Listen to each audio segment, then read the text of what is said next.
নমস্কার বন্ধুরা, আজ আপনাদের সামনে এসেছি আমি দৃষ্টিহীন ভাই বোনদের নিয়ে কিছু কথা বলতে। গত ৩রা জুলাই ২০২৬ সাল, এই মাসেরই কথা বলছি আমি।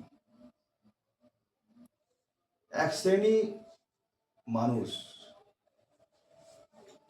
তারা দৃষ্টিহীনদের নিয়ে একটা আন্দোলন করেছিলেন। আমাদের মুখ্যমন্ত্রী তো বলেই দিয়েছেন, যত পারো আন্দোলন করো, যত পারো র্যালি করো, শুধুমাত্র মাথায় রাখতে হবে যাতে সাধারণ মানুষের অসুবিধে না হয়। একদম পুরোপুরি ছুট দেওয়া আছে এবং হাইকোর্ট থেকে পারমিশন নিতে লাগবে না। তাই কিছু বন্ধু বান্ধবরা, মানে দৃষ্টির বন্ধু ভাই ভাই বোনেরা আন্দোলন করতে গেছিলেন। কি নিয়ে? পেনশন নিয়ে, মানে অক্ষম ভাতা নিয়ে। অক্ষম ভাতা বাড়াতে হবে। কত জানেন? 1 লাফে 1,000 টাকা এখন আমরা পাচ্ছি। এই 1,000 থেকে 1 লাফে 5,000। ভাবতে পারছেন? 1 লাফে 5,000 টাকা। এই 5,000 টাকা কিন্তু কোনো রাজ্যতে নেই। ভারতবর্ষে অন্যান্য রাজ্যতে নেই 5,000 টাকা। আপনারা একটু দেখে নিতে পারেন ভালো করে, গুগলে সব তো দেখায়, দেখে নিতে পারবেন। আপনারাই বলুন যে গত 15 বছরে আমাদের পশ্চিমবঙ্গের অবস্থা কি হয়েছে। যেভাবে শাসনকাল চলছিল, আমাদের পূর্ব মুখ্যমন্ত্রী মাননীয় মমতা ব্যানার্জি যেভাবে রাজ্য চালিয়েছেন, আমাদের রাজ্য কিন্তু আরো 30 বছর পিছিয়ে গেছে। সেই জায়গায় দাঁড়িয়ে কি করে দাবি করে, আমি এটাই বুঝে উঠতে পারলাম না। আমি নিজে একটা দৃষ্টিহীন বোন। আমি বলতে চাইছি, ওই এক শ্রেণীর মানুষ কোথায় ছিলেন? গত 15 বছর ছিলেন কোথায় তারা? এবার আপনাকে প্রথম বলি, এই পেনশনটা কি জিনিস? মানে অক্ষম ভাতা। যারা দৃষ্টিহীন, প্রতিবন্ধী, মানে সমস্ত প্রতিবন্ধী আর বিধবা আছেন, বৃদ্ধা আছেন, সবাইকে একসাথে মানবিক বলা হয়। প্রথম পেনশন চালু হয়েছে 1996 সালে। তখন আরম্ভ ছিল 100 টাকা। তারপর প্রত্যেক বছর বাড়তে বাড়তে বাড়তে বাড়তে লাস্ট বুদ্ধবাবুর সময় দেখলাম আমি, মানে 2008 সালে যখন আমার পেনশন চালু হয়, তখন আমি হাতে পাই 750 টাকা। সেই 750 টাকা 2014 সালে বেড়ে 1,000 টাকা হয়েছিল। ওই 1,000 টাকা কিন্তু এখনো একই আছে, ওটা কিন্তু বাড়েনি। তখন তারা কোথায় ছিল সেই এক শ্রেণী মানুষেরা? 2021 সালে যখন প্রথম লক্ষ্মী ভাণ্ডার চালু হলো, 500 টাকা করে দেওয়া আরম্ভ হলো, ওই তখন তো সেই এক শ্রেণীর মানুষেরা আন্দোলন করতে যায়নি, মমতা ব্যানার্জির বিরুদ্ধে কিছু আন্দোলন করেননি।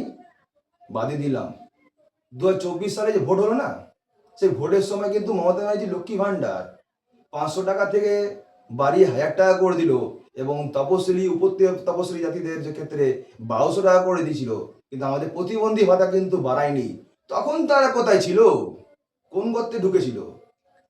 2026 সালে যখন আবার অ্যাসেম্বলি ভোট আসলো, তখন সেই 1,000 টাকা বেড়ে গিয়ে 1,500 টাকা হয়ে গেল।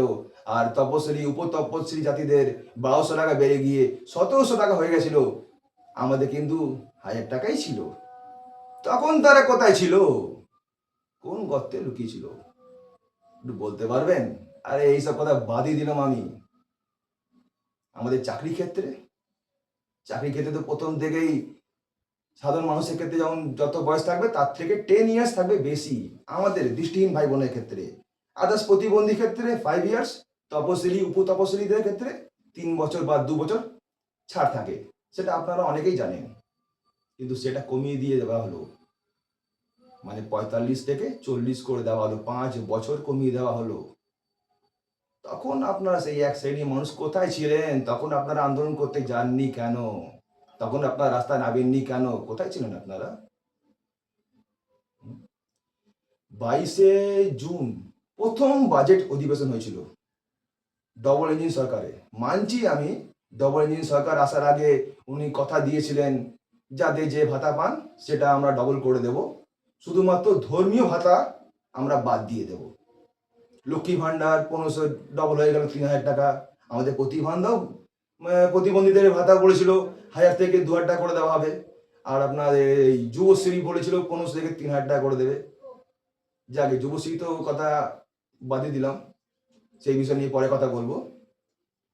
আমাদের বাজেটে বলা হলো যে 1,000 থেকে 1,500 টাকা করে দেওয়া হয়েছে।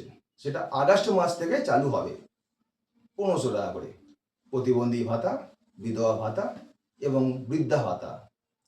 আর একটা কথা বলেছিল, প্রত্যেক বছর এটা বাড়ানো হবে, যেটা এর আগে কেউ বলেনি। মমতা ব্যানার্জির কথা তো বাদই দিলাম আমি, অন্যান্য রাজ্য কিন্তু এই নিয়মই চালু আছে, তাদের কিন্তু অক্ষম ভাতা প্রত্যেক বছর অল্প অল্প করে বাড়ানো হয়। হরিয়ানায় আমার একটা বন্ধু থাকে, তার আজকের দিনে অক্ষম ভাতা সে পায় 3200 টাকা। ভাবতে পারছেন, 3200 টাকা। তারও কিন্তু 1 লাখে কিন্তু হয়নি, তারও কিন্তু প্রত্যেক বছর 200-300 করে বাড়ানো হয়েছিল। আজকে দিনে দাঁড়িয়ে সে কিন্তু ভাতা পায় 3200 টাকা। আমাদেরও ডবল ইঞ্জিন সরকার এসছে, তাকে একটু সময় দিতে হবে তো। আমাদের মাননীয় মুখ্যমন্ত্রী তো বলেছেন এই বাজেটটা শুধুমাত্র 8 মাসের জন্য। সবাইকে উনি দিয়েছেন, কিছু না কিছু দিয়েছেন। যারা সরকারি বেসরকারি সার্ভিস করেন তাদের ডিএ নিয়েও কথা হয়েছিল, 7 পে কমিশন, তাদের ডিএ কিন্তু বাড়ানো হয়েছে, 18% থেকে 38% করেছে। ওই তা তো রাস্তায় নামেনি, তা তো একটু আনন্দ পেয়েছে, যাকগে কিছু তো বাড়িয়েছে। আবার নয় সেকেন্ড বাজেট, কারণ মুখ্যমন্ত্রী বলছেন তো সবার জন্য কিছু না কিছু করেছি, তবে বাদ দিইনি আমি।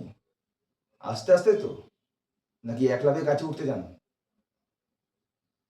আবার তো বললেন সেকেন্ড বাজেট আপনারা দেখবেন, তখন যদি আমি কিছু না করি তারপর নয় আমার উপরে আঙুল তুলবেন। তাহলে কি করে সেই এক শ্রেণীর মানুষেরা, মানে দৃষ্টিহীন ভাই বোনেরা আন্দোলন করতে গেল? আমার মাথায় এটাই আসছে না। তারা তো হয়তো আমার থেকে বেশি গুণী মানুষ, শিক্ষিত মানুষ, এই ভুলটা করলো কি করে? কিসের নেশা তারা হাঁটছিল আমি বলতে পারছি না। তাও আবার 1000-এর জায়গায় 5000, মানে ভাবনা বাইরে।